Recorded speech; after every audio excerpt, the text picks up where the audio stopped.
Hi everyone, ఈరోజు నేను mutton పులావ్ని ఎలా చేసుకోవాలో చూపిస్తాను. మనం ముందుగా కుక్కర్లోకి బటర్ని యాడ్ చేసుకొని 2 బిర్యానీ ఆకు, దాల్చిన చెక్క, 3 అనాస్ పువ్వులు, 2 ఎలాచీని యాడ్ చేసుకోవాలి.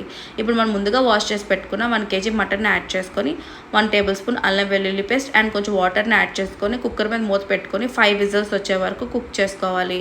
ఇప్పుడు ఇలా కుక్ అయిన తర్వాత మటన్ని వాటర్ని 2 సపరేట్ చేసుకొని 2 పక్కకు పెట్టుకోవాలి. ఇప్పుడు స్టవ్ మీద కుక్కర్ని పెట్టుకొని 2 టేబుల్ స్పూన్ బటర్ని యాడ్ చేసుకోవాలి. 1 స్పూన్ సాజీరా, హోల్ గరం మసాలాని యాడ్ చేసుకొని ఒక 2 మినిట్స్ వరకు ఫ్రై చేసుకోండి. ఇప్పుడు 1 బిగ్ సైజ్ ఆనియన్ని యాడ్ చేసుకొని లైట్ గోల్డెన్ బ్రౌన్ వచ్చే వరకు ఫ్రై చేసుకోవాలి.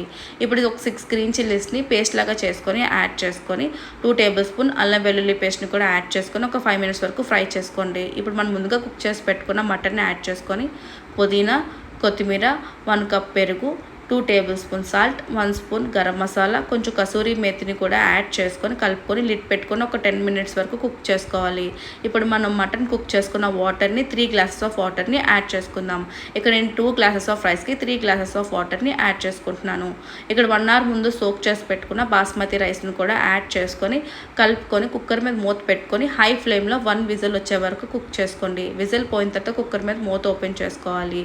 ఇప్పుడు టేస్టీ మటన్ పులావ్ రెడీ. చాలా బాగుంటుంది, తప్పకుండా ట్రై చేయండి. Thank you so much.